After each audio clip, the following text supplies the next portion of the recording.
Ya sé ir.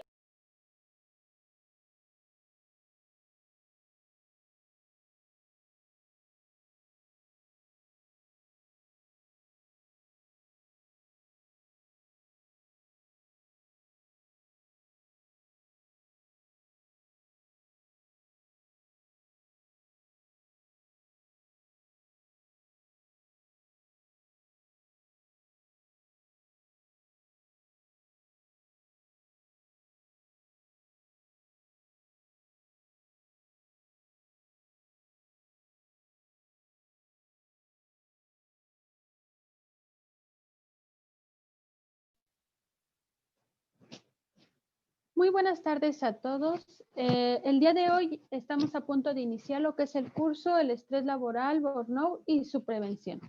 El día de hoy estamos invitando a algunas personas, apenas están conociendo nuestro instituto como tal, el trabajo que hemos realizado, no solo de mi persona, sino de todo el grupo de psicólogos que están impartiendo estos cursos y talleres. Bienvenidos a todos, bienvenidos a los participantes, a aquellos que son nuevos, a aquellos que ya vienen desde hace tiempo entrando a estos cursos y talleres. Actualmente ya nada más se está brindando lo que es el espacio por Zoom, entonces otra vez les doy un caluroso saludo en donde quiera que estén ahorita. Sé que están unas en sus oficinas, otros en sus casas, otros en sus trabajos. Entonces el día de hoy estamos generando este espacio de capacitación. El día de hoy se encuentra con nosotros el licenciado Omar. El licenciado Omar ha impartido varios cursos también con nosotros, ya conocen mucho su trayectoria, muchos ya están tomando incluso diplomados con él. Les hago la invitación a que puedan tomar el curso de psicoterapia. El día miércoles ya inicia este curso y se han vuelto a abrir las inscripciones para lo que son los diplomados en terapia cognitivo-conductual, terapia de pareja, terapia familiar, para que ustedes puedan inscribirse. Yo les voy a dejar el link. Para aquellos que aún no me conocen, soy la licenciada en Psicología Violeta Yafel López Álvarez, soy directora del Instituto INEVAS y coordinadora de lo que es la plataforma INEVAS Psychology. El día de hoy tenemos lo que es el estrés laboral de burnout y su prevención para aquellos que acaban de ingresar. Son las 5:03, entonces muy buenas tardes a todos. El día de hoy voy a requerir que pongan su nombre en el chat, por favor. Y como el tema es estrés laboral, vamos a colocar ahí qué hacemos nosotros, ustedes, para disminuir un poquito el estrés que ahorita se está generando a partir de toda esta contingencia que es un problema a nivel mundial. Entonces, pónganme ahí su nombre, saluden al profesor. El profesor les va a otorgar un tiempo para que puedan abrir sus micrófonos, sus cámaras. Entonces, sí, él les va a decir. Entonces, mientras no, estos cursos se están grabando para fines didácticos. Entonces, si alguien va a participar, puede realizarlo a través de su micrófono. Si quiere prender la cámara adelante, no hay ningún problema, pero para que sepan. Además, estaré mandando el link de acceso a esta grabación cuando termine para que ustedes puedan tenerlo a la mano. Muchas gracias a todos y buenas tardes, licenciado Omar. Lo dejo en manos de los participantes. Buenas tardes, muy buenas tardes a todos. Pues feliz lunes. Espero que estén teniendo un excelente inicio de semana. Pues vamos a comenzar.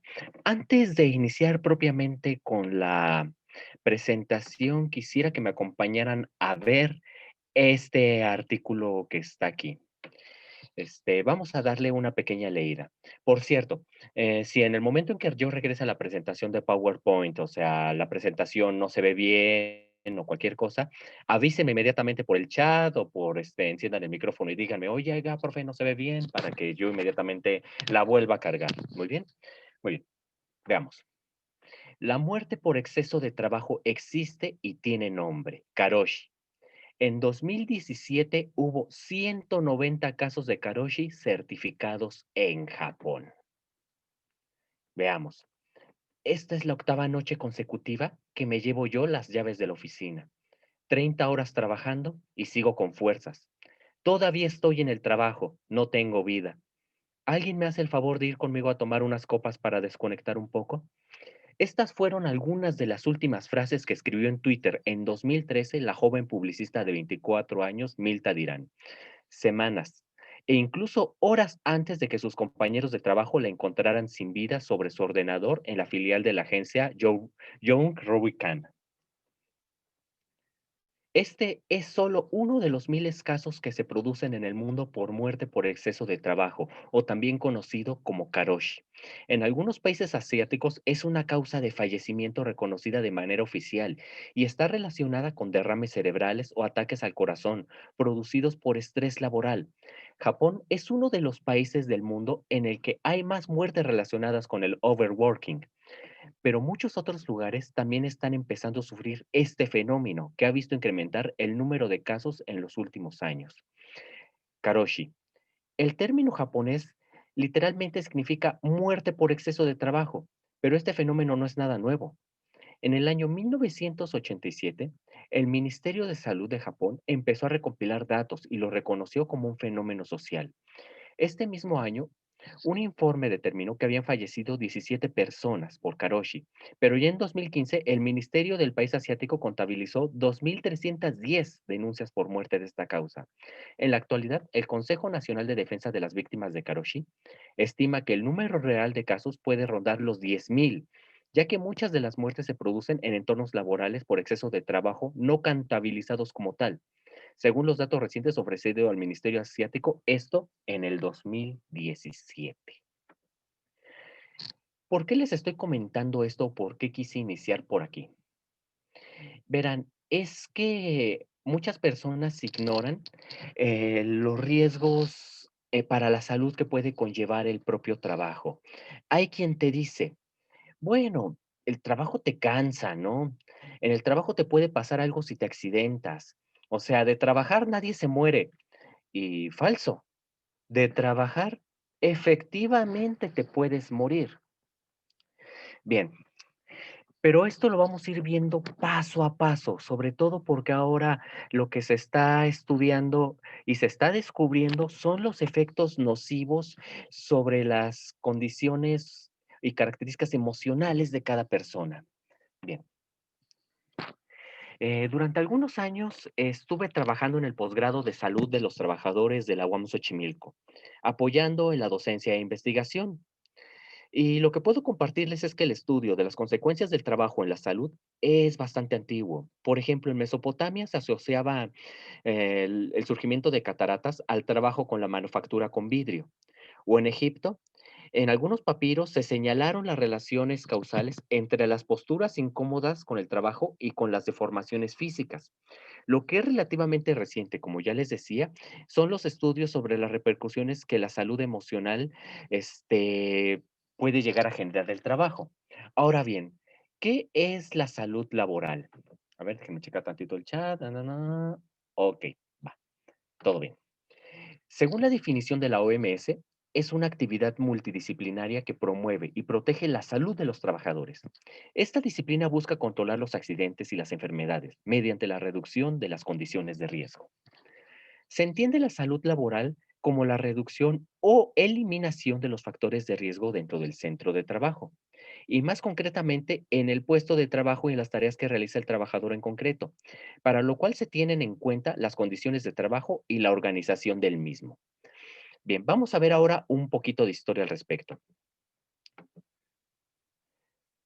Las condiciones de trabajo en los obreros del siglo XIX. El número de horas de trabajo de los obreros en la Europa del siglo XIX fue muy variable y sus condiciones de trabajo fueron muy precarias, en función de la actividad desarrollada. En las fábricas algodoneras, la duración de la jornada podía llegar a las 15 horas. La duración de la jornada fue disminuyendo a lo largo del siglo XIX. Hacia 1870, los obreros ingleses trabajaban como media unas 12 horas diarias y con pocos días de descanso. En la década de los años 80, la jornada se fue rebajando de las 10 a las 9 horas. Una de las grandes reivindicaciones de las organizaciones obreras durante todo el siglo XIX y los primeros del siglo XX fue la jornada de 8 horas de trabajo, 6 días a la semana.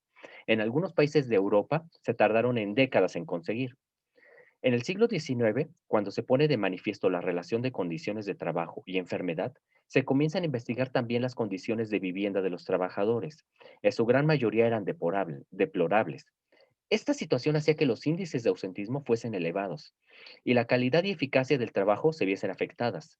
También encontramos en este punto investigaciones como las de Federico Engels y Carlos Marx, quienes hacen un estudio desde el punto de vista social sobre la relación de la salud, la enfermedad, las condiciones de trabajo y las repercusiones en el modo de producción. Entonces, aquí podemos decirlo, Engels y Marx describieron a la perfección al capitalismo salvaje de su tiempo y nos dicen que el hombre solo sería libre estableciendo la revolución y una dictadura del proletariado. Para su sorpresa, esa revolución nunca llegó, pues no tomaron en cuenta que los trabajadores no querían pelearse con nadie ni levantarse en armas, solo querían mejores condiciones de trabajo, las cuales fueron obteniendo, pero poco a poco a partir de luchas sindicales.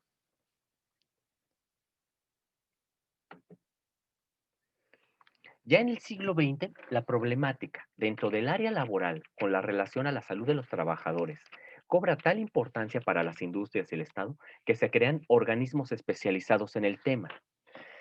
La ley en diversos países ha formado organismos encargados de ejercer la medicina del trabajo, en especial México.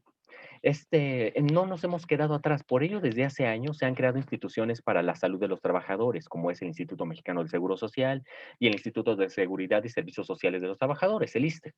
Estas instituciones, al menos en origen y en el sentido de su historia y en el sentido y sus objetivos, están encargadas de fomentar la salud integral, no solo de la clase trabajadora, sino también de sus familias.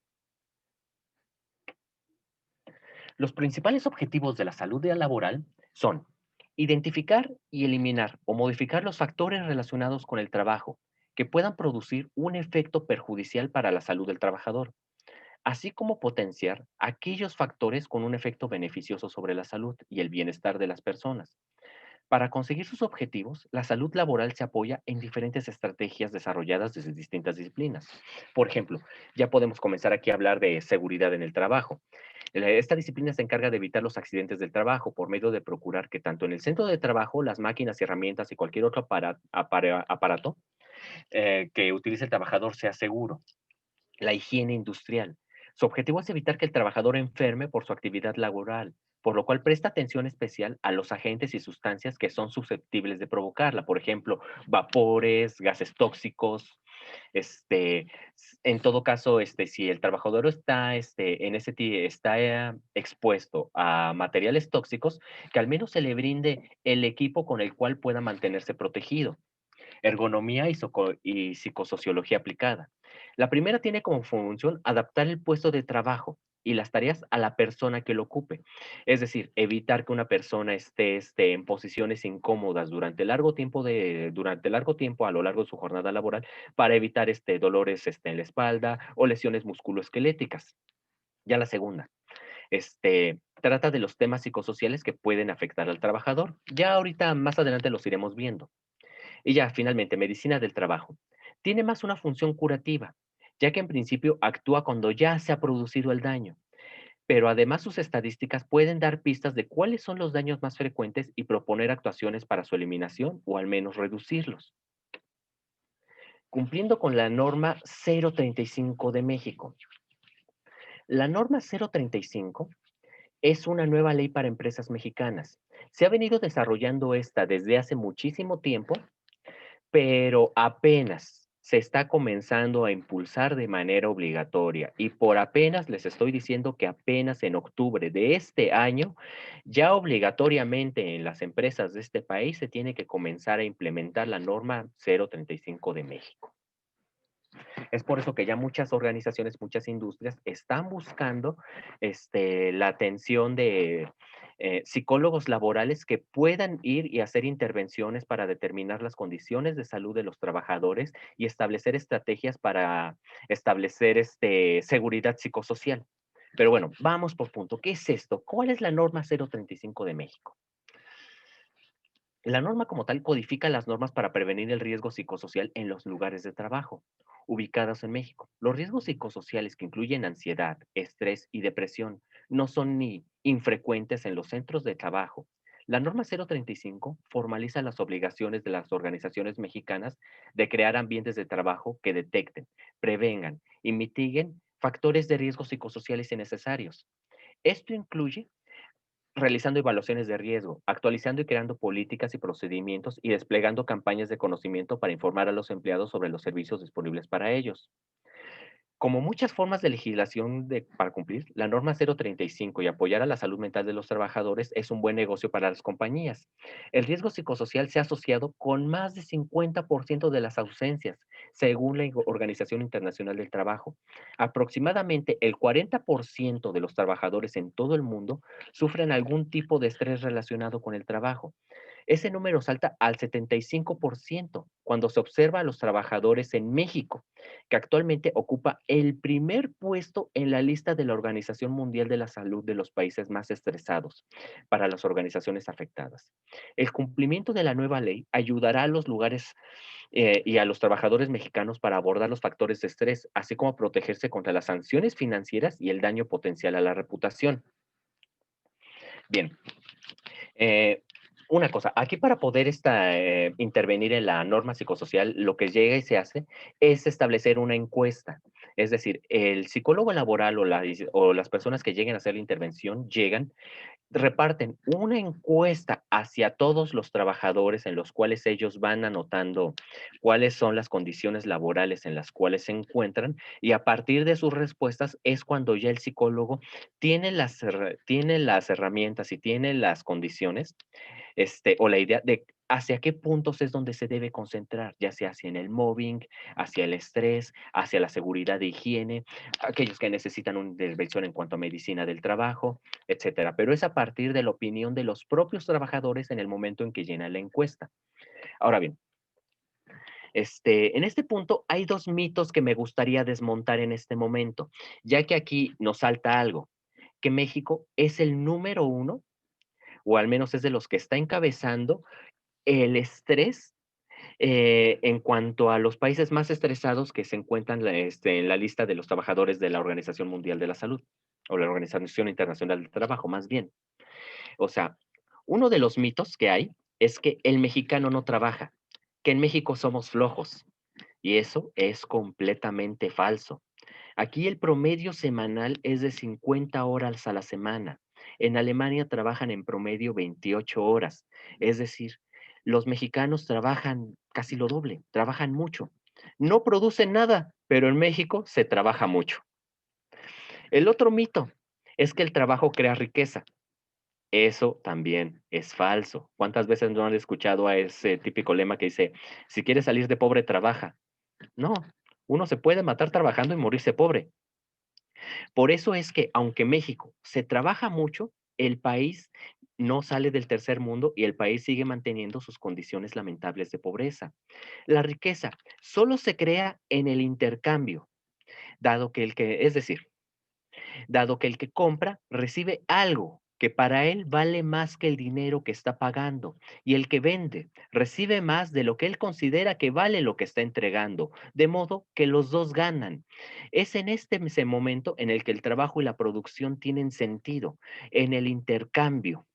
Así que no importa que en las maquilas los artesanos se maten trabajando durante días para sacar una pieza, o los artesanos de Chiapas o de Oaxaca estén hasta noches sin dormir para poder sacar cada una de sus artesanías y al final terminen quejándose diciendo algo así como, oye, esta artesanía fueron 4 días de trabajo y a la gente se le hace caro pagarme 100 pesos por ella. Y pues sí, mano, te habrá costado mucho trabajo, pero nadie las quiere. Ese es el problema. O sea, México tiene que convertirse en un país que comience a producir cosas que los demás países quieran. No se puede ser competitivo teniendo nada más un plátano y un grano de café en la mano. Pero bueno, regresemos a lo que estamos hablando. Bien, ¿qué es el estrés como tal? Tenemos que tener estos términos muy claros para poder entender los riesgos psicosociales que vamos a analizar más adelante. Bien, ¿qué es el estrés? Se considera estrés al mecanismo que se pone en marcha cuando una persona se ve envuelta por un exceso de situaciones que superan sus recursos. Por lo tanto, se ven superados para tratar de cumplir con las demandas que se les exigen para superarlas. En estos casos, el individuo experimenta una sobrecarga que puede influir en en el bienestar tanto físico como psicológico y personal. Las causas que pueden ocasionar el estrés son muchas, pero el estrés no tiene por qué ser malo. Esto hay que aclararlo y dejarlo, pero sin dudas. En estas circunstancias, el estrés actúa como un proceso general de adaptación de los individuos al medio. Por ejemplo, el estrés puede aparecer cuando alguien tiene frío tensando los músculos para producir calor, cuando se produce un esfuerzo para hacer la digestión, cuando alguien se duerme menos para estudiar. El estrés es imprescindible para la vida. Tenía todo el sentido hace miles de años cuando el ser humano se dedicaba a la caza y éste le alertaba del peligro. Ahora las adversidades son muy diferentes y las situaciones cotidianas o laborales nos llevan a activar ese mecanismo de estrés sin necesidad de que nuestra vida corra peligro. Según Víctor Pérez Sola, director del Servicio Nacional de Salud del Hospital del Mar de Barcelona, intrínsecamente no es malo. Si, por ejemplo, una persona tiene que presentar un examen y no tiene ese nivel de alerta o de estrés, su rendimiento bajará. En el otro extremo, si el nivel de estrés y alerta es más alto del que se tolera, la persona se bloqueará. Así que un poco de estrés saludable permite a la persona rendir mejor y ser más resolutiva. Es decir, el estrés es algo normal.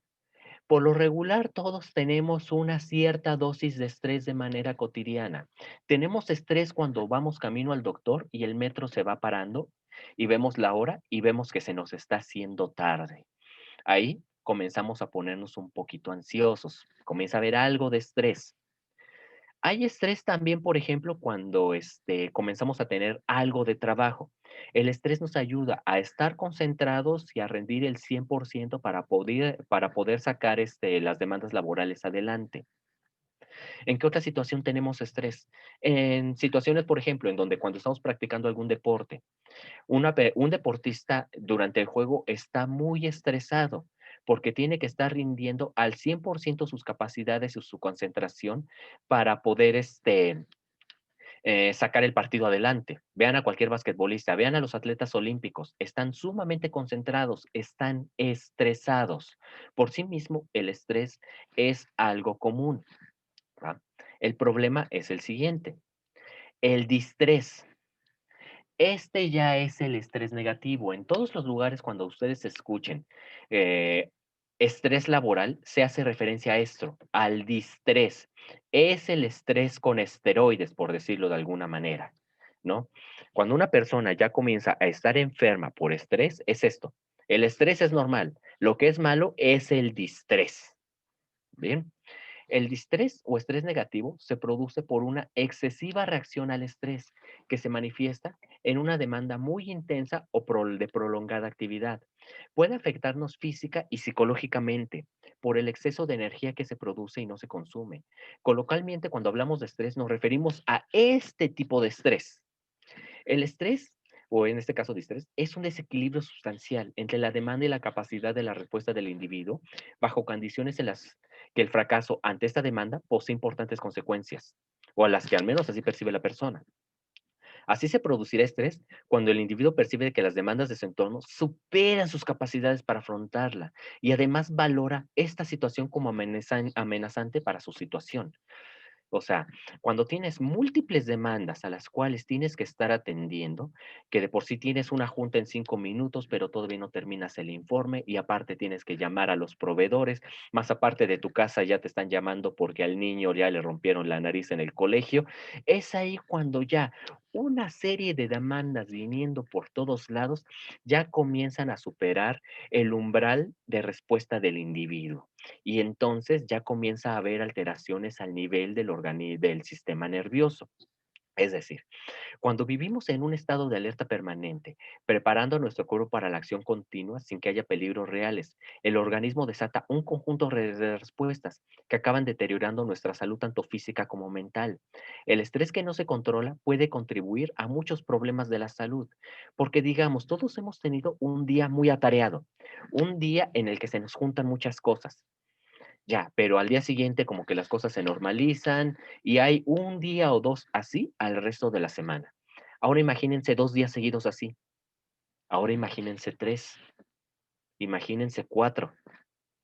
Ya dejen de imaginarse que es una semana, imagínense que esa es la cotidianidad de la oficina. Vivir en un ambiente así ya nos lleva al siguiente punto. Perdón, antes de llegar a ese, veamos los elementos que generan lo que es el distrés. En el mundo laboral, los efectos del estrés presentes en una situación de trabajo se pueden clasificar en tres grandes grupos, como ruido, vibraciones, iluminación, temperatura, toxicidad y disponibilidad y disposición del espacio físico, es decir, cuando están todos en un ambiente laboral en el que están todos hacinados y están todos casi casi codo con codo, o tienen que estar compartiendo todos una sola computadora y tienen que ir por turnos, o sea, hay oficinas que funcionan así, ¿eh? Estresores de la tarea. Algunas personas se sienten cómodas al realizar una tarea sencilla y rutinaria. Es decir, como las bandas mecánicas donde tienes que ir poniendo aceitunas dentro de un frasco. Pum, pum. Hay personas que se sienten cómodas haciendo eso, pero hay otras que requieren mayor demanda en su trabajo cotidiano. Requieren estar más movidos. Otros prefieren llevar a cabo tareas más complejas y enriquecedoras. Los principales estresores de la tarea son la inadecuada carga mental del trabajo y el control sobre la tarea. Estresores organizacionales, para mí estos son los peores. La combinación de lo que espera el trabajador y la realidad de lo que se le exige la organización dan como resultado un conjunto de fuerzas que se denominan conflicto de rol. La presencia de una situación conflictiva constituye un estresor importante y es evidente que muchas veces los roles conflictivos, sobre todo los objetivos, resultan de prácticas disfuncionales de la organización, teniendo como efecto inmediato una baja en el logro de los objetivos de la organización y una disminución de la satisfacción del trabajo. Además, otros hechos inherentes a la vida organizacional, como la jornada de trabajo, los tiempos de descanso, las relaciones interpersonales, las dificultades de comunicación y las posibilidades de promoción pueden ser fuentes de estrés en este caso. Debemos saber que los efectos de la exposición a los factores de distrés dependen de la intensidad, duración y repetición de la exposición, pero también de la forma en que el trabajador expuesto considera dichos factores, de su flexibilidad, de sus recursos para hacer frente a la situación y del acceso al apoyo social y la utilización del que él realiza. Es decir, puede depender mucho del carácter, del temperamento de cada persona también para hacer frente al distrés. Hay personas que lo pueden soportar más que otras. Pero la realidad es esta, no hay persona que a la larga no termine por quebrarse si hay una continua hay estresores organizacionales continuos. La persona va a terminar quebrándose sí o sí, porque no somos robots. Así como pasaba como esta chica que vimos en el artículo del Karoshi, que en las primeras 30 horas, hasta de manera orgullosa, ella comentaba, 30 horas trabajando y aquí sigo, como si nada. Puedo más. En su siguiente tweet, ¿cómo era? Híjoles, sigo trabajando y no tengo vida social. En el siguiente es, oigan, me siento muy mal, ¿alguien me invita a una copa? Y hasta que finalmente ya ni siquiera pudo tuitear porque finalmente se quebró y falleció. Es decir, no importa qué tan resistente te creas, si hay un mal ambiente laboral, vas a terminar rompiéndote. Y es ahí donde llegamos a lo que quería señalarles, el burnout. ¿Qué es el burnout? Es el síndrome del quemado o el síndrome de quemarse en el trabajo. Es un trastorno emocional de creación reciente que está vinculado al ambiente laboral y al estrés causado por el trabajo y el estilo de vida del empleado. Este síndrome puede tener consecuencias muy graves, tanto a nivel físico como psicológico. Los síntomas más comunes son depresión y ansiedad. Motivo Motivos de la gran mayoría de las bajas laborales. Por lo general, el trastorno es consecuencia de un estrés laboral crónico y se caracteriza por un estado de agotamiento emocional, una actitud cínica o distante frente al trabajo, despersonalización y una sensación de ineficiencia, de no ser adecuadamente las tareas. A ello se suma la pérdida de habilidades para la comunicación. El síndrome de burnout se incluye así entre los principales problemas de salud mental y en la antesala de muchas de las patologías psíquicas derivadas de un escaso control y de la carencia de una prevención primaria de este síndrome. Bien, ahora sí, van a perdonar mi francés, pero en términos generales, cuando estamos hablando de burnout o cuando más bien un empleado pasó por el estrés, llegó al distrés y alcanzó el burnout, ya podremos decir que está jodido. Se acabó. Hasta aquí llegó ese trabajador, ya es un fusible quemado, por decirlo así. ¿Ya cómo los podemos comenzar a identificar? Es el que va a llegar al trabajo y ya empieza a llegar con retardos, ya empieza a llegar tarde, ya se le empieza a notar en su propia apariencia que no ha dormido bien, ya inclusive también su propio aseo personal ya comienza a mostrar signos de descuido. Ya los hombres comienzan a dejarse de rasurar, llegan despeinados, las mujeres ya ni siquiera se maquillan y llegan y ya su rendimiento laboral está por los suelos. O sea, ya entregan los trabajos pero con muchos más errores de los comunes. Ya inclusive cuando pueden se escapan del trabajo y también ya empiezan a faltar. Es cuando un trabajador ya de repente comienza a faltarte más de una vez a la semana. Y ya otro signo en el que ya se nota que de plano ya no puede, es cuando, por ejemplo, notas en la oficina que no está. Inmediatamente le marcas a su casa. Tas, tas, tas, tas, tas. Oye, ¿dónde estás? Ay, acá en mi casa. No me siento bien, no voy a ir. Oye, pero ¿qué crees? Fíjate que llegó mal el encargo, tenemos que volverlo a pedir, tenemos que hacer esta devolución, fíjate que tenemos una junta con fulano y fíjate que también hay un cliente que está furioso con el que tenemos que hablar. ¿Sabes qué? Ya no me importa. ¿Sabes qué? Ya que pase lo que pase. ¿Sabes qué? Ya, la verdad, ya que me corran, mano. Ya. Eso ya es un empleado con burnout. Es uno que ya de plano ya no te va a rendir y ya llega al punto en que ya ni siquiera le importa perder el trabajo. Y lo peor no es solamente que lo pierda o que renuncie y que se vaya, sino las secuelas emocionales que esto conlleva. Esa persona se podría pensar, bueno, que cambie de trabajo y que se consiga uno más tranquilo, este, y ya con eso, pero no. Llegan a haber secuelas emocionales, llega a haber, y a desarrollar trastornos de ansiedad, llega a haber, un menoscabo por su propia autoestima. Comienza a pensar, no pude con el trabajo, fue demasiado para mí, soy un bueno para nada, no voy a poder volver a encontrar otro trabajo así, quizá debí echarle más ganas y eso también lo puede conllevar a caer en depresiones. Y no solamente en eso, sino que le cuesta trabajo encontrar otro trabajo y cuando lo encuentra, su desempeño también en el nuevo empleo es muy menor. ¿Por qué? Porque no ha superado las secuelas del trabajo anterior. Ese trabajador sigue en burnout, aunque ya esté en un nuevo puesto laboral y en otro ambiente. Es decir, se tiene que hacer todo lo posible para evitar que una persona llegue al burnout, porque si no las secuelas pueden ser muy fuertes e inclusive tardarse meses o hasta un par de años en superarse completamente. Ahora bien, ya que tenemos esos conceptos claros, ya podemos hablar de lo que son los factores psicosociales en el trabajo.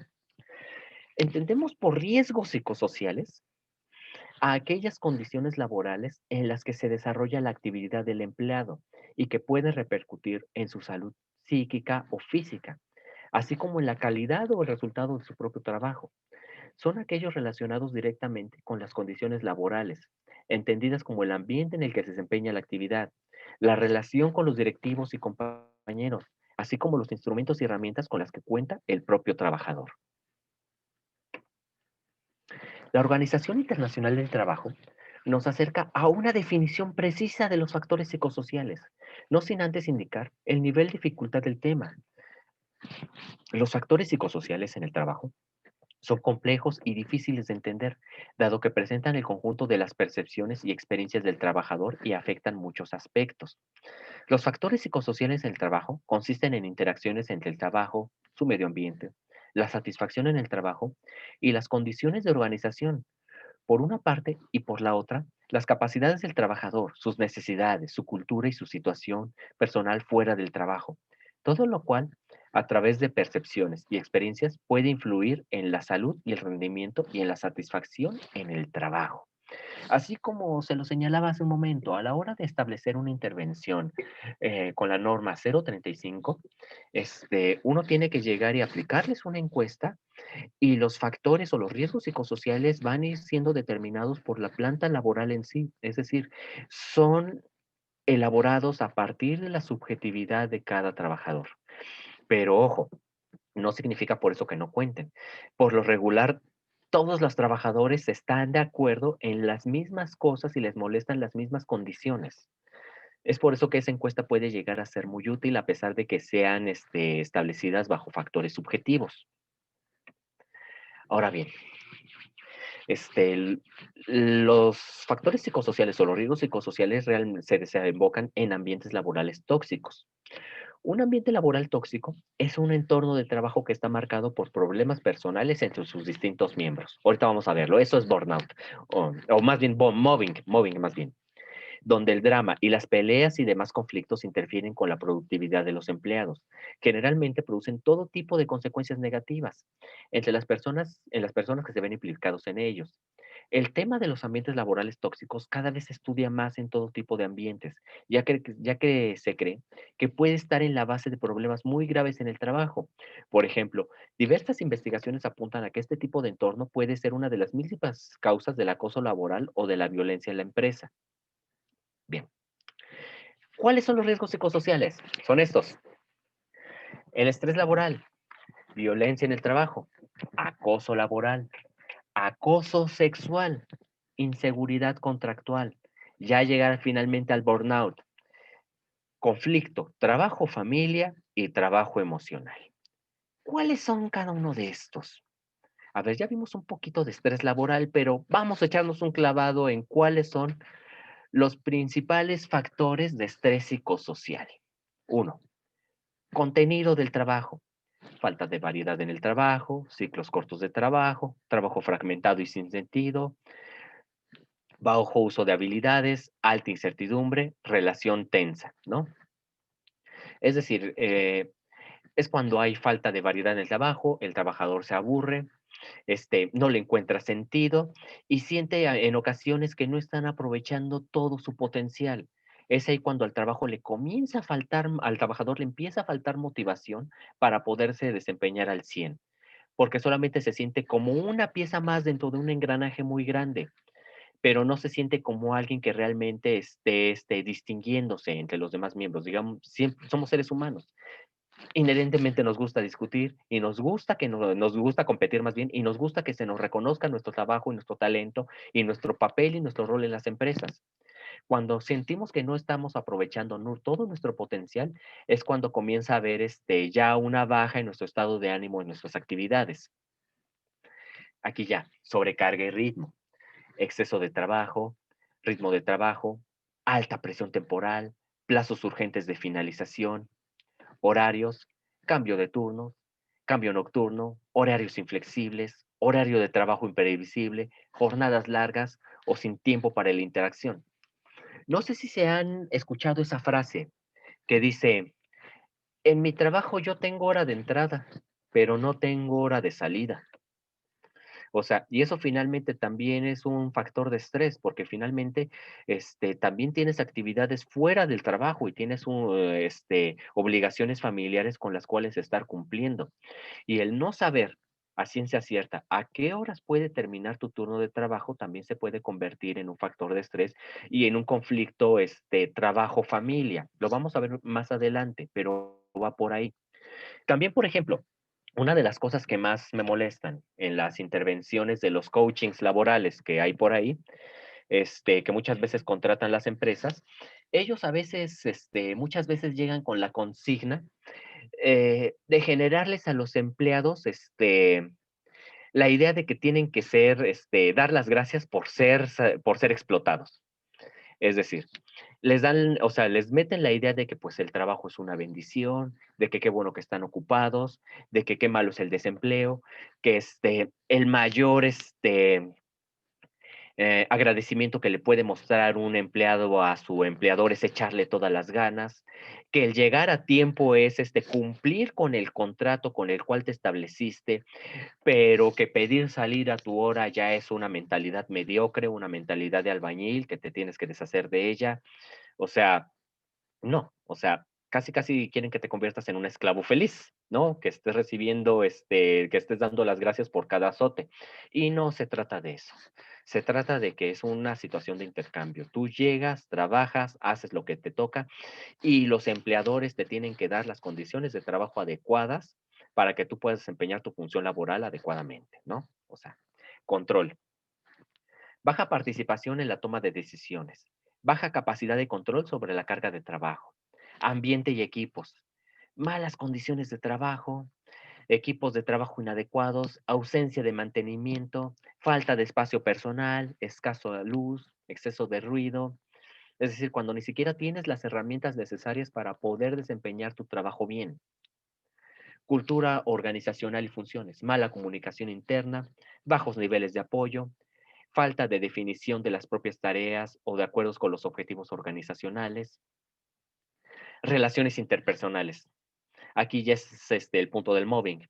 Aislamiento físico-social, escasas relaciones con los jefes, conflictos laborales, falta de apoyo social, rol en la organización, ambigüedad del rol, conflictos de rol y responsabilidad sobre las personas, desarrollo de carreras. Es decir, todos en el trabajo queremos ascender, queremos llegar a progresar en el lugar donde estamos generando una carrera profesional. Pero cuando de repente te das cuenta de que están ascendiendo al sobrino del director general que lleva 6 meses trabajando y no a ti que lleva 5, pues es ahí donde comienza también a haber problemas y desmotivaciones. O sea, incertidumbre, paralización de la carrera profesional, baja o excesiva promoción, pobre remuneración e inseguridad contractual.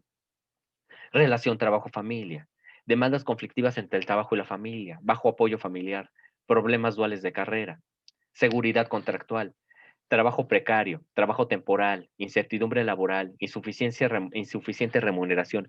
Es decir, aquellos que están también trabajando bajo contratos temporales, ¿no? O sea, bajo un contrato de que, ¿sabes qué? Pues tú firmas tu contrato en tal mes y vamos a ver si te lo renuevo en 3 meses. ¿No? Pues ahí simplemente estás así, pero con la condición de que siempre estás con esa sensación de que eres desempleado, porque tienes ahorita trabajo en estos 3 meses, pero no sabes si en los siguientes 3 meses al patrón se le va a dar la gana extenderte el contrato o si te va a dar las gracias. O sea, eso finalmente también comienza a generar ansiedad. O sea, no solamente hay también otro problema, la insuficiente remuneración, que sientas que no te están pagando lo suficiente. ¿No? Que no puedes cubrir con tus gastos, que finalmente tienes que estar buscando algún tipo de trabajo compensatorio y ahí mismo te estás echando tú mismo más cargas porque finalmente no puedes con los gastos de la casa.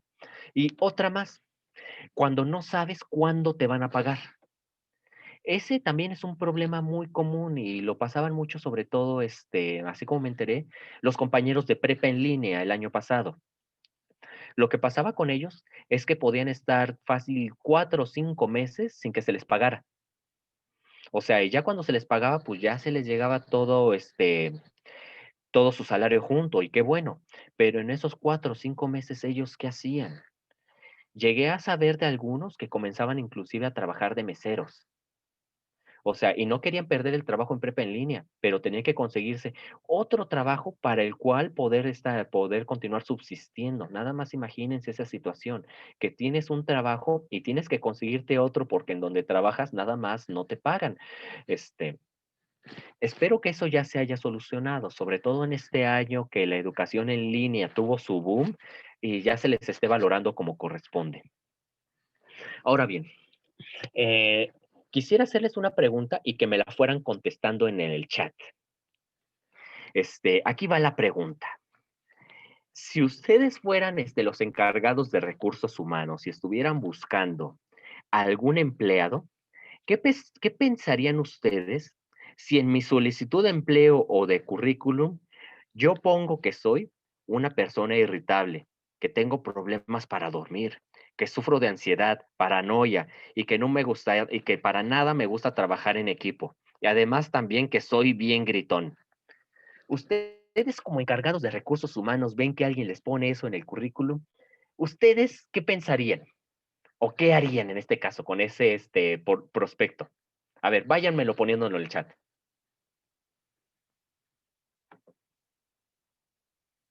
Ajá, que es una persona que genera problemas.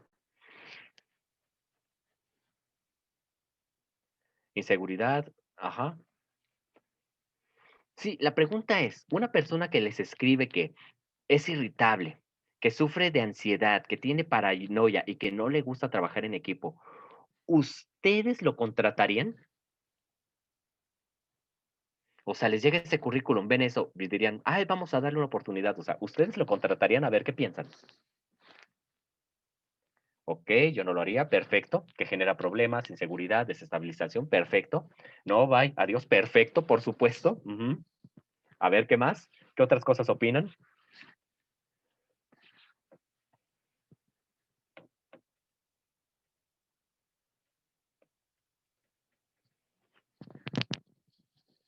Ah, los tímidos, o sea, les llega un currículum así. ¿Qué cosa le pondrían o qué cosa pensarían? Ajá, es una persona que puede llegar a dañar el clima laboral y la verdad no lo contrataría. Ujú. Eso muy bien.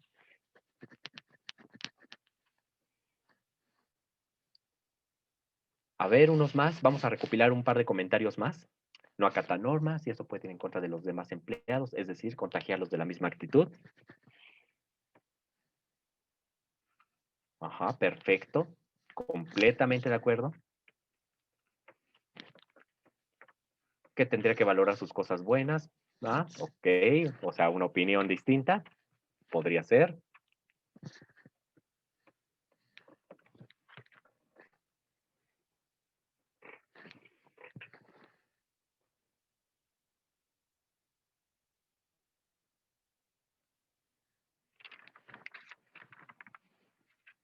Ajá. A ver, una más, una más. No, en la empresa debe haber armonía y una persona con esas características desestabilizaría a la empresa y a sus compañeros. ¿Saben qué? Perfecto. A ver, muy bien. Estoy completamente de acuerdo con ustedes. Seguramente quienes recibieran ese currículum descartarían completamente a ese postulante y dirían algo así como, ¿sabes qué? Este cuate que atienda su salud y luego que busque trabajo. Así la verdad no me sirve. O sea, y es algo completamente comprensible. Si es una persona que de plano no duerme bien, que tiene ansiedad, que es paranoico y que es gritón, o sea, a ver, hay un comentario más. Ah, checar cuáles son sus habilidades, por supuesto. Sí, sí, sí. Va. Este, diríamos, bueno, que vaya a checar su salud, ¿no? O sea, porque así en estas condiciones, la verdad, no me sirve. O sea, bien, nadie los culparía por descartar ese currículum y buscar a alguien más. Pero precisamente eso es lo que pone una empresa cuando dice que necesita un empleado que sepa trabajar bajo presión. Cuando las organizaciones necesitan personas, y es más, ¿cuántas veces no han visto en las bolsas de trabajo que dicen, para puesto tal, tal, horario tal, tal, paga tal, se solicita que sepa trabajar bajo presión? Ya es muy común encontrar esa petición en muchas bolsas de trabajo. Y es más, ya muchos en su currículum, con tal de aumentar sus posibilidades para ser contratado, ya hasta ponen, no, si soy fulanito, estudiado en tal, he trabajado en tal lado y sé trabajar bajo presión. Y eso es una muy, muy mala idea. Cuando las organizaciones necesitan personas para trabajar bajo presión, significa que algo no anda bien, que la organización no cuenta con talento humano necesario para que se realicen las actividades diarias sin que esto signifique una gran carga de estrés para los presentes, es algo en que la empresa está fallando, que los procesos de metodología de la empresa no son óptimas, por lo que se requiere de presión para poder realizar las funciones cotidianas, o que la organización no distribuye la carga laboral de manera justa y equitativa. Lo ideal es que el ambiente de trabajo sea el adecuado para que los equipos puedan y los trabajadores puedan desempeñarse de manera óptima.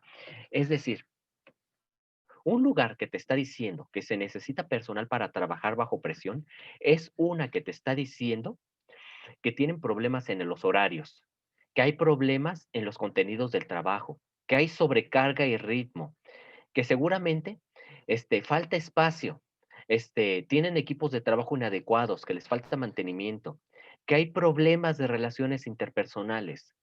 Porque ahorita estamos viendo todos este tipo de problemas, estos factores de distrés, de estrés social, de estrés psicosocial, y los estamos viendo de uno en uno.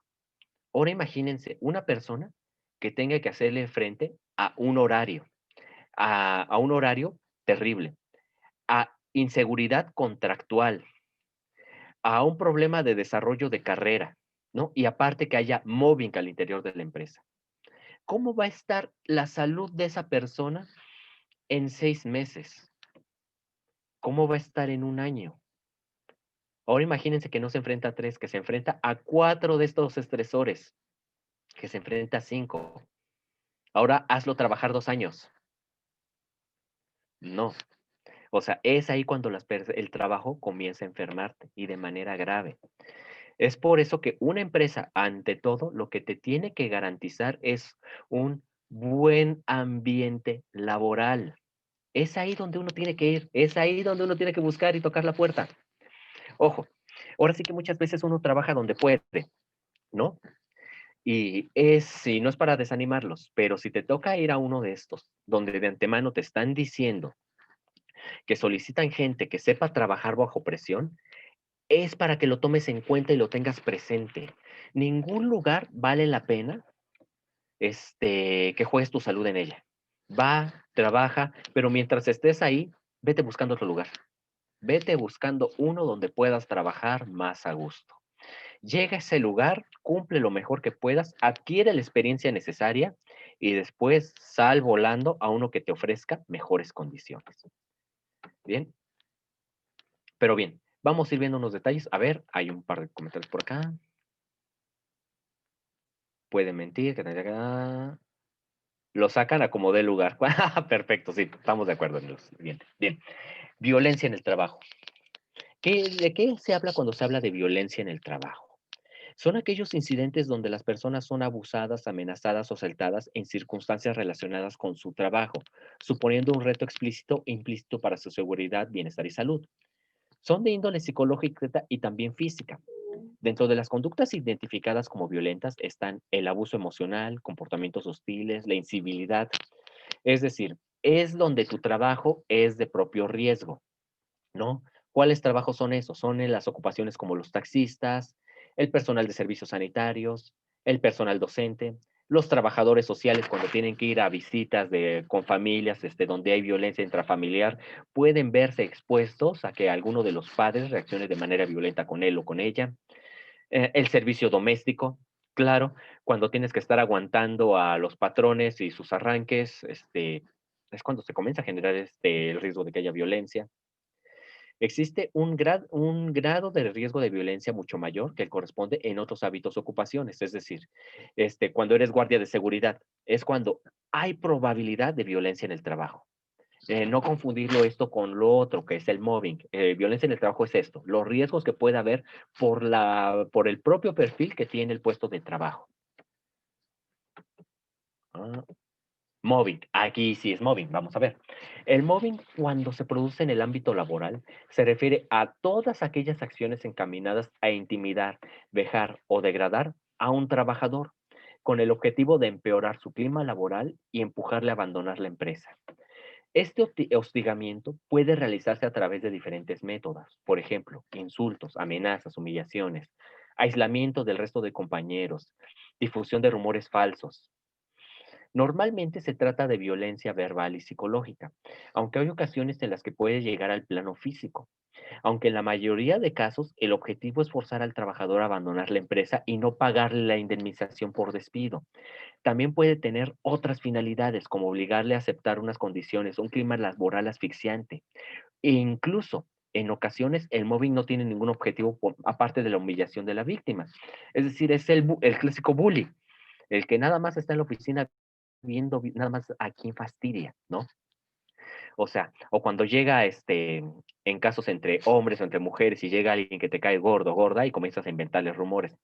Ay, fíjate que ese cuate se nota que es bien tal, tal, tal. Fíjate que la chava se ve que es bien shalala, shalala, shalala, ¿no? Y eso pues va generando que esa persona se vaya comenzando a aislar de los demás, ¿no? Es aquella persona que llega a su cubículo, se sienta y no habla absolutamente con nadie.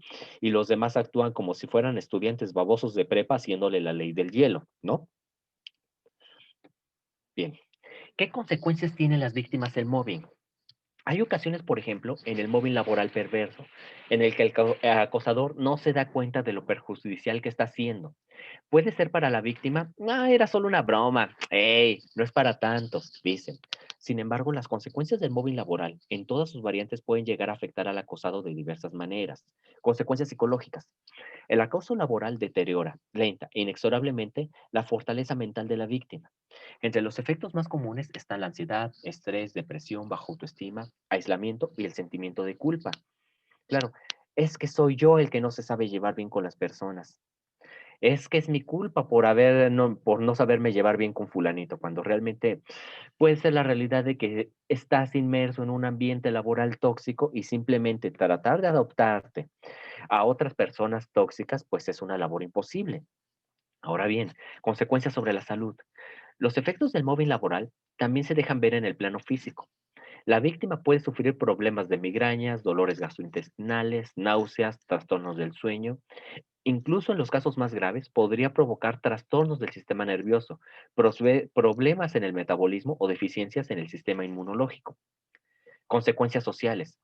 Es frecuente que las víctimas del móvil laboral se aíslen de su propio mundo y abandonen su vida social, dejan de ver amigos, ya no frecuentan los sitios a los que solían ir antes. En caso de producirse, sus interacciones sociales son más esporádicas y con menor nivel de profundidad. Consecuencias familiares. El propio entorno familiar puede ser otra víctima del móvil laboral. Normalmente la persona que sufre esta situación no se la cuenta a sus seres queridos o a sus más allegados, al contrario, las interioriza, entrando progresivamente en una dinámica negativa que afecta a la vida familiar. Se traduce en un comportamiento más retraído, cambios de humor repentinos, pérdida del apetito sexual, etcétera. Es el cuate que ya llega del trabajo, llega a su casa, se le nota decaído y le preguntas, oye, ¿qué tienes? Nada. Oye, es que en serio, es que te ves mal. "Ah, es que estoy cansado. Es solo eso. Seguro mañana me voy a sentir mejor". Y en ocasiones también el problema es que llegan a interiorizar tanto y a guardarse tanto las cosas que llega un momento en que inevitablemente estallan.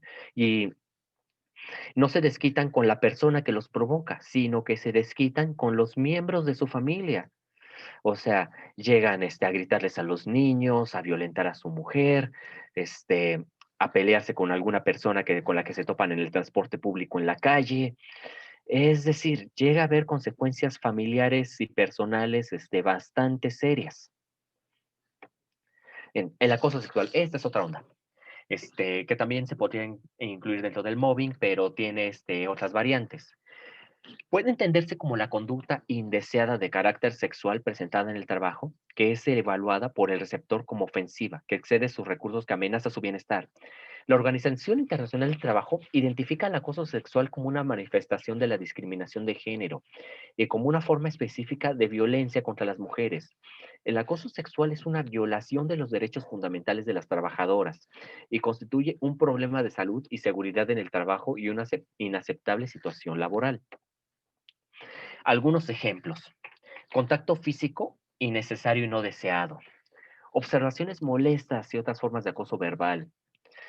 Cuando llega la chica a la oficina, empiezan a decirle, fulanita, qué linda se ve el día de hoy, o qué bonito se le ve tal cosa, ¿no? O sea, la chica hay que entenderlo. No se vistió para gustarte a ti, se está vistiendo para gustarse ella misma. La chava no se está arreglando para recibir comentarios o para que alguien le esté gritando en la calle. Se viste simplemente porque así se le dio la gana y uno no tiene por qué estarle diciendo nada. Miradas lascivas y gestos relacionados con la sexualidad. peticiones de favores sexuales. Esto por lo regular proviene ya en ocasiones más de los jefes, de que, ¿sabes qué? Pues si quieres ascender aquí, yo te puedo echar la mano, pero pues depende de qué tú tan amable quieras ser conmigo. Podemos ser amigos. Insultos, observaciones, bromas e insinuaciones de carácter sexual. Este tipo de comentarios están completamente fuera de lugar. Así tú sientas que te llevas muy bien con ella y así tú sientas que estás jugando, ese tipo de comentarios en el ambiente laboral, nada más no. Comentarios, bromas, gestos, manoseos, restregar a la víctima contra alguien de modo sexual, propagar rumores acerca de la víctima, jalar la ropa de manera sexual, escritos, mensajes, o sea, forzar a besar a alguien o algo más que besar.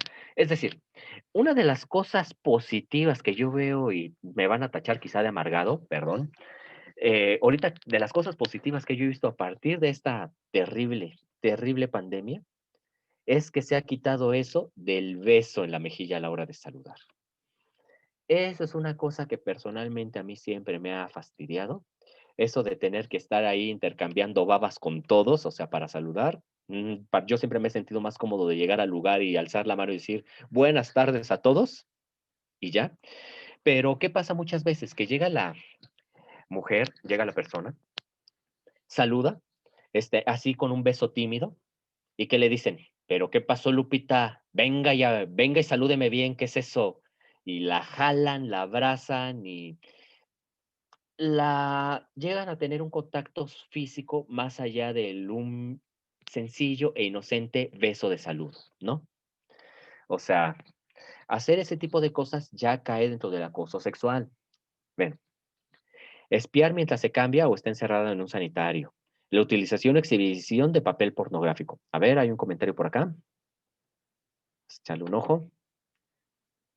Ah, sí, totalmente de acuerdo con lo del saludo del beso. Ay, gracias, no estoy solo en esto. Perfecto, vamos a seguir. Mm. Ah, el conflicto entre el trabajo y la familia. El conflicto trabajo-familia puede verse generado por una serie de presiones en el trabajo, tales como las características del horario laboral, los estresores de rol, el estatus dentro de la organización o las características de la tarea. Si las fuentes del conflicto surgen en la familia, conflicto familia-trabajo, se ha encontrado que los estresores pueden ser los asociados a la evolución natural del ciclo familiar, como el nacimiento de un hijo, las tareas domésticas o la muerte de algún miembro de la familia. Existe un tercer tipo de conflicto bidireccional, el conflicto interrol, que surge en la familia y el trabajo y que afectan a la familia como el trabajador. Un aspecto fundamental para la comprensión de estos dominios, la bidireccionalidad existente entre el trabajo y la familia. A partir de esta idea se han identificado dos tipos de conflicto, uno en el que el trabajo interfiere en la familia y el otro en el que la familia interfiere en el trabajo. O sea, ¿cuántas veces no les tocó ver a ustedes que de repente el maestro de la escuela llegaba a dar la clase con su hijo en brazos? O sea, pues yo que recuerda, ninguno de mis compañeros nos llegó a molestar, pero definitivamente sí interfería en el trabajo del profesor o de la profesora, porque estar dándole el biberón, estar ahí, de repente tener que cambiar el pañal mientras nos está explicando tal o cual cosa, pues irremediablemente interfería en que su trabajo se desempeñara de manera adecuada, ¿no? A ver, en concreto, el conflicto trabajo-familia ocurre cuando las tareas laborales interfieren con las familiares, como el hecho de tener que llevar trabajo a casa, alterando la dinámica y la interacción familiar. Por otra parte, el conflicto familia-trabajo tiene lugar cuando el desempeño de responsabilidades familiares obstaculiza las tareas laborales, como el tener que cancelar una reunión porque un hijo se ha puesto enfermo. O sea, se trata de dos procesos diferentes, cada uno de ellos con sus propios mecanismos específicos. O sea, cuando el trabajo te lo tienes que llevar a la casa y estás ahí y no puedes atender tus este, labores familiares, responsabilidades familiares, o bien cuando de repente te sale una emergencia familiar y tienes que dejar tirado el trabajo. O sea, y lamentablemente estos son emergencias irremediables. Todos, o sea, llegan a tener este tipo de emergencias. El conflicto trabajo-familia ha sido considerado en sí mismo como una fuente de estrés que tiene una serie de consecuencias a nivel organizacional y familiar. Se ha encontrado que cada tipo de conflicto conduce a efectos negativos en el otro dominio. Por ejemplo, El conflicto trabajo-familia conduce a insatisfacción familiar, mientras que el conflicto familia-trabajo conduce a insatisfacción laboral. Sin embargo, algunos autores han encontrado que también puede existir efectos dentro del mismo dominio. Por ejemplo, el conflicto trabajo-familia puede conducir a menores niveles de satisfacción laboral, así como mayor intención de abandonar la empresa. Las investigaciones realizadas parecen coincidir en que ambos tipos de conflictos se asocian con mayores niveles de tensión psicológica. Por lo tanto, cuando las energías empleadas en el trabajo te impiden dedicarte a tus responsabilidades familiares, es más probable que se experimenten síntomas físicos y emociones negativas. Ok, otro factor, otro riesgo psicosocial, el trabajo emocional. Este debe ser evaluado por las empresas con el fin de prevenir sus consecuencias negativas para evitar un deterioro en la salud psicosocial del trabajador, que puede padecer distrés y burnout. ¿Qué es el trabajo emocional? Se consideran trabajos emocionales, aquellos en los que hay una transferencia de emociones o sentimientos entre el colectivo con el que se trabaja y el trabajador, al que se le demanda no solo un trabajo físico cognitivo, sino también esfuerzo emocional. Hablamos de trabajadores en contacto de clientes o usuarios o pacientes, a los cuales ha de controlar sentimientos y emociones según unas normas de comportamiento aceptables dentro de su organización. En este sentido, el trabajo emocional puede considerar un requisito del puesto, ya que se pide a los trabajadores que manejen sus emociones como parte de su tarea diaria. ¿Cuáles son este tipo de trabajos? Es caso de profesionales de la salud, servicios de emergencia, docentes, personal de atención público, así como, por ejemplo, aquellos que atienden llamadas de emergencia, aquellos que atienden llamadas de clientes furiosos. O sea, son personas que están con el teléfono todo el tiempo recibiendo insultos, ¿no? Además, en ocasiones suelen estar expuestos a situaciones de impacto emocional de forma continua. Una inadecuada gestión emocional es fuente de riesgos psicosociales, originando a medio y largo plazo sintomatología ansioso-depresiva, cuadros derivados de estrés, mantenido como el síndrome de burnout, la fatiga por compasión, de estados de alienación y extrañamiento del yo o manifestaciones psicosomáticas, es decir, cuando te comienzas, por ejemplo, a enfermar. Por ejemplo, una manifestación psicosomática muy común es que las personas comienzan a darles gripe, comienzan a griparse, comienza a haber escurrimiento nasal. Y es que a partir de la gripe es la manera en cómo las personas psicomatizan el llanto. Como están bajo tanta presión y tienen que encontrar alguna forma de liberarlo y no se dan la oportunidad de llorar, el cuerpo se enferma. Y entonces, ¿cómo puedo derramar estas lágrimas que tú estás conteniendo? Pues me enfermo de gripe y hago que estés moqueando todo el día. Eso es lo que hace el cuerpo como una especie de válvula de escape. Sin pensar una cosa y realizar otra, nos conduce a un estado de disonancia cognitiva y malestar en la persona. Sentir una emoción, expresar otra.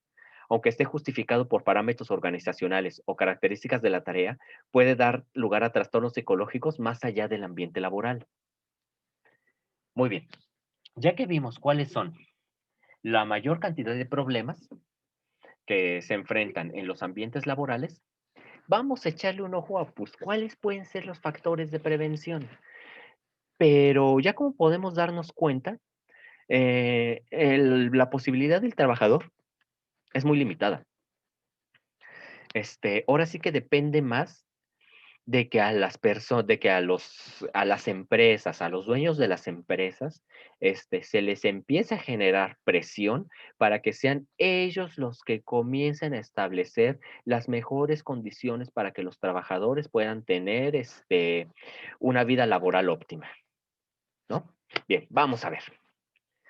Dentro de la evaluación de riesgos laborales se realiza en los centros de trabajo, hay que tener en cuenta los riesgos psicosociales, determinando si son o no relevantes. Es responsabilidad del empresario o la administración respecto al personal de su servicio.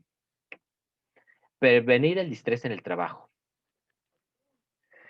El estrés en el trabajo está estrechamente relacionado con las condiciones de trabajo y la forma en la que el trabajo está organizado. La prevención del estrés en el lugar debe basarse en políticas claras y estrategias para garantizar el trabajo decente. Debe quedar claro a todos los trabajadores y supervisores que se necesita esfuerzo conjunto para la mejora continua de las condiciones y la organización del trabajo. La estrecha cooperación de la gerencia y los trabajadores es necesario como punto de partida. Es decir, primero tienes que hablar con las cabezas y decirles que una de sus funciones tiene que ser generar un buen ambiente laboral. Establecer una política clara en el centro de trabajo en colaboración con los trabajadores y sus organizaciones para alcanzar el trabajo decente en el lugar. La declaración de la política debe indicar claramente el compromiso de la dirección para la seguridad, la salud y bienestar de los trabajadores. Esta declaración política debe ser comunicada a todos los trabajadores. Es decir, todos deben tener claro cuáles son sus derechos al interior de la empresa, los permisos a los cuales van a poder tener acceso, este, cuáles son las cosas que no están permitidas y qué es lo que deben hacer en caso de sufrir algún tipo de acoso, o algún tipo de mobbing o algún tipo de seña vulgar obscena en cuanto a acoso sexual, ¿no? Es decir, las estrategias deberán establecerse en función de las actividades, la gestión de riesgos. Se tienen que establecer metas concretas para cada año con el fin de mejorar la prevención, el estrés y la seguridad de salud en el trabajo. Planificar e implementar acciones de mejora visibles para lograr estos objetivos a corto plazo a través de medidas participativas. Ok, como estrategias individuales, ¿cuáles son? Enseñarles a los trabajadores técnicas de relajación. No tanto para que les estén practicando en el trabajo, sino para que las practiquen en su casa antes de dormir. Enseñarles a los trabajadores la manera en que pueden comenzar a técnicas de respiración para que ellos mismos vayan regulando sus procesos de ansiedad. Técnicas de relajación progresiva, útiles en la ansiedad, depresión, impotencia, bajo autoestima. O sea, tiene que haber tallercitos a los cuales a los trabajadores se les enseñe este tipo de técnicas para que ellos mismos puedan aprender a relajarse. Primero, el punto sería que lo practiquen en casa para que cuando se lleguen a sentir un poco sobrepasados en el trabajo, se den 5 o 10 minutos, se relajen y puedan retomar sus actividades con mayor calma. O sea, para que no lleguen a los extremos de estar alterando su salud o a los extremos del distrés o del burnout. Técnicas de entre qué otras cosas se les debe enseñar a ellos. Técnicas de entrenamiento autógeno, útiles en tensión muscular, hipertensión, alteraciones digestivas, cansancio crónico. Técnicas de detención del pensamiento, útiles en ansiedad, en situaciones concretas de fobias, miedos. Técnica del rechazo de ideas absurdas, o sea, muchas cosas de esto dentro de lo cognitivo-conductual. Se utiliza en procesos ansiosos generalizados, depresión, desesperanza, impotencia. Técnicas de afrontamiento a problemas, utilizadas en fobias, miedos y ansiedad. Técnicas de afrontamiento asertivo. Técnicas utilizadas en obsesiones y pensamientos indeseados, en problemas de comunicación. Es decir, la empresa tiene que comenzar a generar este tipo de talleres en donde se les enseñe este tipo de técnicas a los trabajadores y también tiene que comenzar a ver talleres de integración para que la plantilla laboral comience a relacionarse de una manera más personal, más allá de las áreas de trabajo, ¿no? Ahora bien, ¿cómo prevenir el mobbing? El problema que genera el riesgo de acoso moral no es una cuestión técnica, sino que es también y sobre todo un problema político. Esto es de política de empresa, por tanto requiere que conforme al evidenciado principio de salud integrada en la gestión de empresa, la adopción de una amplia gama de medidas organizativas que incumbe aplicar efectivamente a cualquier persona que tenga responsabilidad en el proceso de toma de decisiones respecto a la gestión de personal. El empleador puede establecer medidas de orden general que prevengan la aparición de acoso moral, tales como elaborar políticas sobre modos de conducta entre los trabajadores de la empresa, que fomenten un clima de respeto y tolerancia, que se proporcionen medidas adecuadas respecto de los trabajadores, que caigan en una situación de estrés o de crisis emocional. En este sentido, resulta sustancial el establecimiento de un procedimiento de denuncia garantizando la privacidad de la misma. Se ha de garantizar el derecho a la queja, al anonimato y a la posibilidad de utilizar métodos de solución extrajudicial de conflictos en el interior de la empresa. Se trata de procedimientos de resolución de conflicto interpersonal antes de que estos se vuelvan crónicos y ya se tengan que regular por medio de demandas extrajudiciales. Se hace necesario para la consecución de estos propósitos enclavar a los líderes en programas formativos, que además posibiliten la apertura de su visión más allá de la cultura empresarial tradicional, dejándose atrás los modos autoritarios o paternalistas que han dominado nuestro país, como ejemplos en seguir en la dirección y gestión de la empresa, determinación de un método de solución de conflictos colectivo o interpersonal. Los líderes de la dirección de la empresa, los representantes de los trabajadores, los delegados de prevención, todos ellos en colaboración, deberán elaborar estrategias propias de lucha contra el mobbing, que se adapte a la realidad de la propia empresa, en función del sector al que pertenezca y de la actividad que se desarrolle, adaptándose a la propia realidad con relación a las personas que le integran. Para ello no estaría de más una declaración de principios concretos de carácter general que configure la política empresarial con relación al acoso laboral. Ah, ok, vamos a regresarnos a la otra. Es decir, desde que el trabajador entra a la planta, se le tiene que hacer de su conocimiento que el mobbing está prohibido, que no se vale estar haciendo grupitos entre trabajadores para estar molestando a un tercero, ¿no? O a otra persona. Este, y sobre las denuncias anónimas, ¿esto cómo funciona? Porque cuando a ti te está molestando un compañero de trabajo que se encuentra en tu mismo nivel, vaya, estamos entre adultos. Se puede solucionar entre los dos. Puedes tú plantarte frente a él y decirle las cosas que no te agradan. Un ejemplo rápido. Mi sobrina me contó que todos los días llegaba a la escuela y había un muchacho que le decía, buenos días, hermosa, ¿cómo estás? Buenos días, hermosa, ¿cómo estás? Así, consecutivamente. Mi sobrina agarró y un día le dijo, oye, tengo que hablar contigo. Se lo llevó a un rincón y le dijo, agradezco que me piropes, pero me incomoda que me digas hermosa, dime por mi nombre. Me llamo Berenice. Y el chavo inmediatamente muy apenado le dijo, oye, perdón, yo así saludo a todas, no sabía que te molestaba, no lo vuelvo a hacer. Y lo que me comentó mi sobrina es que la relación con ese chico continuó muy bien. Simplemente ella estableció un límite, se hizo respetar y el chico agarró la onda. Parece que la intención del chico no era faltarle al respeto. Y pues la saludó de Berenice, buenos días, ¿qué onda? ¿Qué has hecho? O sea, todo normal. Ahora sí, que si entre dos chavitos de prepa se pudieron poner de acuerdo para establecer un respeto entre los dos, se puede, entre dos personas adultas, ¿no? Oye, como que no me gusta la manera en la que te refieres a mí. Oye, no me gusta mucho cómo te diriges a mí en ese tono. Hay que hablarnos con un poquito más de respeto, ¿no? Pues para que el ambiente laboral funcione. Ah, no, pues está bien. Eso entre dos personas del mismo nivel. Pero, por ejemplo, eh, en la escuela, en la primaria, si tienes un conflicto con un bully, pues tú te arreglas con él, ya sea a golpes, ya sea gritando, te enfrentas o lo solucionan hablando, ¿no? Pero ¿qué pasa si quien te está haciendo bully es la maestra? ¿Con quién vas? ¿No? Es decir, cuando te está molestando un compañero en la escuela, puedes acusarlo con la maestra.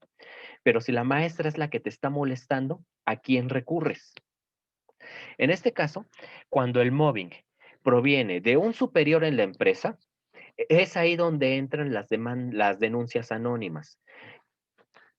Se tiene que establecer que tú tienes que llenar una hoja, donde tú estés describiendo a fondo cuáles son las condiciones, las cosas que te está haciendo tu superior inmediato y las dejas en la oficina del superior de él, ¿no? Y entonces, ya en un momento dado es decirle, oye, ¿sabes qué? En tu sector hubo alguien que dice que te está sobrepasando para que lo tomes en cuenta. Quizás sea alguien que la tiene contra ti, es solo una, ¿no? Pero aguas. Oye, ¿sabes qué? Ya hay 3 denuncias. Oye, ¿sabes qué? Ya hay 4. Oye, ¿sabes qué? Ya hay 6. ¿Qué pasa contigo? Es decir, conforme se comiencen a acumular y conforme comience a haber denuncias, o sea, contra una misma persona, es ahí donde ya se tiene que establecer una investigación a fondo y ya llamar a una junta. Pero es así de esta manera, ¿no? Porque también puede ser que varios se conspiren para mandarle denuncias al jefe que te está cayendo gordo y entonces eso ya se tiene que estar investigando a fondo y ya se tiene que entonces ahí sí hacer una junta y decir quiénes son los que han estado denunciando, cuáles son sus quejas y vamos a solucionarlo aquí, ahora como adultos. Ujú. Y ahí es ahí donde ya tienen que llamar a un mediador un mediador de conflictos para llegar a soluciones adecuadas, ¿no? Pero es así de esa manera. Primero establecerlo como una regla que en la empresa está prohibido el mobbing. Si hay algún conflicto con algún compañero, pues solucionarlo de la mejor manera en que podamos entre nosotros. Y ya si es con un superior, pues que haya instancias para que puedas denunciarlo con el superior de él, ¿no? Todo con el fin de evitar denuncias extrajudiciales, de que esto ya llegue a demandas que puedan afectar a la empresa. ¿Bien? Ahora, por eso mismo, es eso que se tiene que trabajar muchísimo, pero con los líderes y con los gerentes, que sean ellos mismos los que vayan estableciendo el ambiente laboral.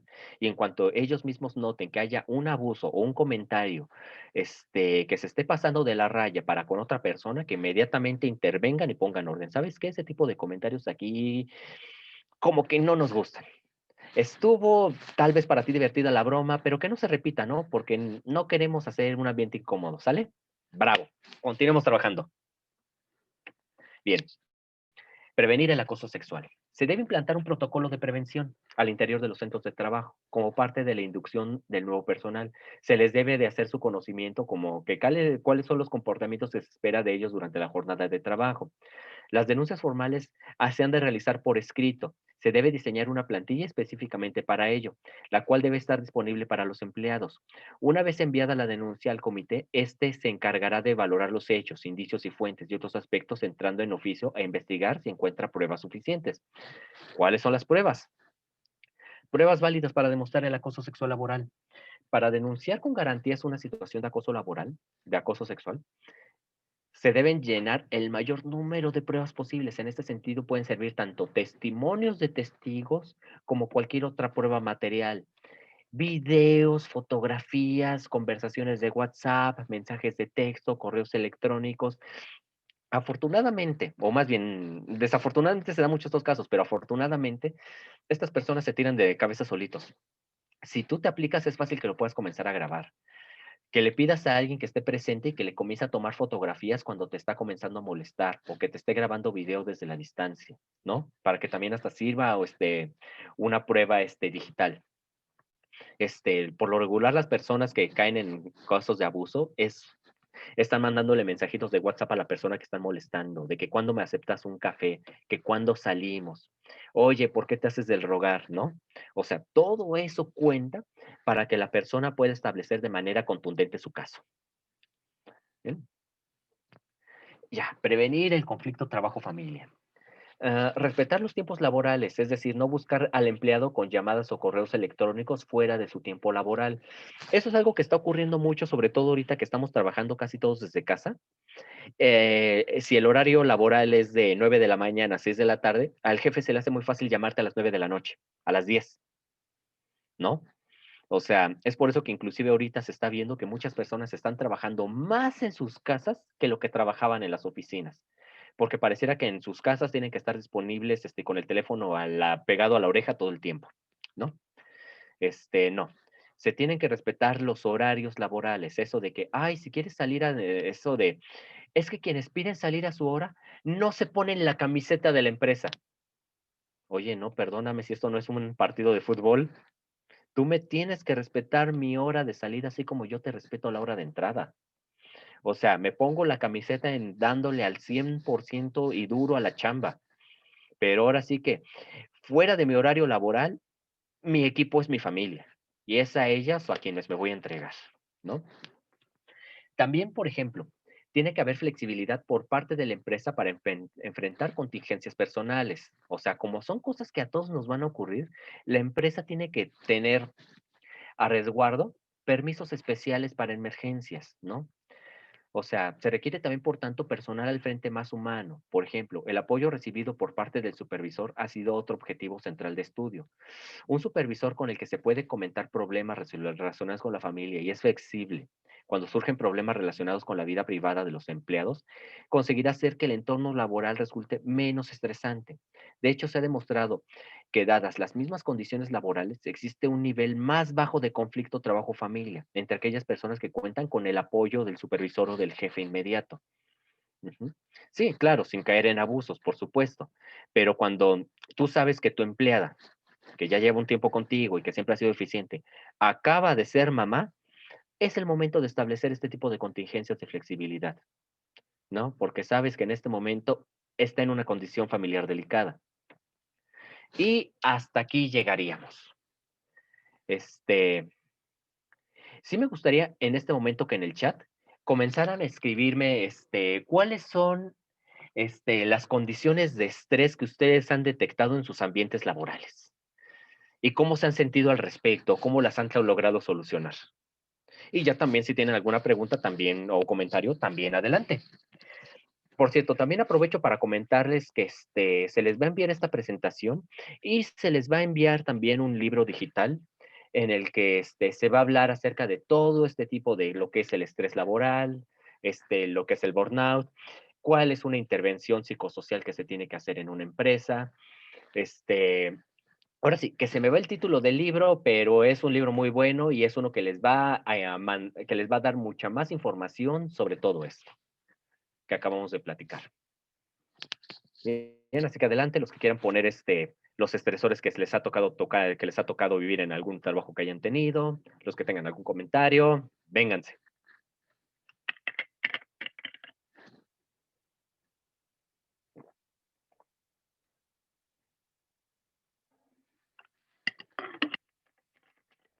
Ah, excelente. Ah, muchas gracias a ti, Amada, muy bien.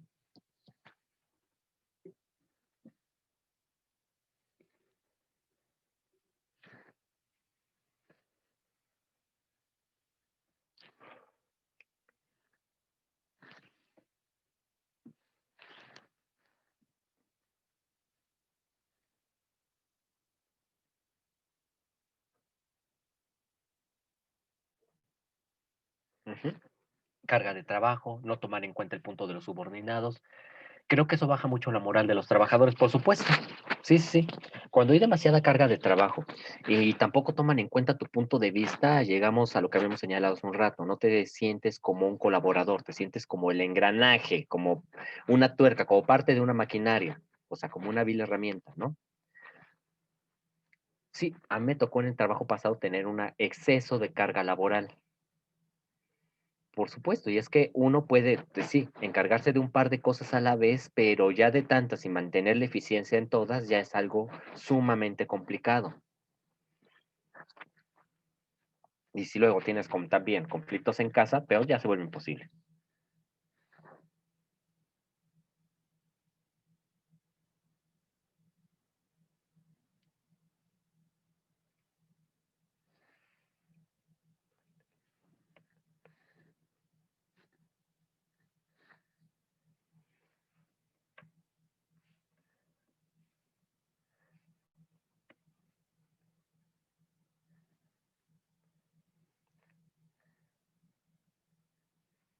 Ajá.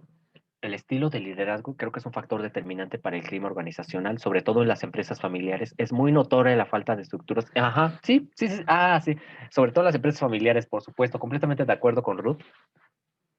Ah, gracias por el comentario.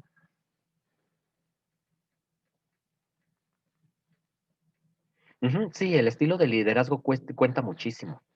O sea, si tú de repente ves que el que está al frente del proyecto es alguien que de plano no sabe lo que está haciendo, eso inmediatamente mete muchísimo ruido al interior de todo el equipo. Sobre todo también porque muchas veces esta persona te está pidiendo cosas que a ti no te tocan o que él mismo no sabe qué especificaciones debe tener, ¿no? Es el caso típico de que el empleado sabe más que el jefe. ¿No? También, y ahí también se comienza a alimentar sentimientos, como de, híjoles, ¿por qué, cómo le hacen estos para tener estos puestos y yo no? Excelente ponencia, muchas gracias. Ay, muchas gracias a todos.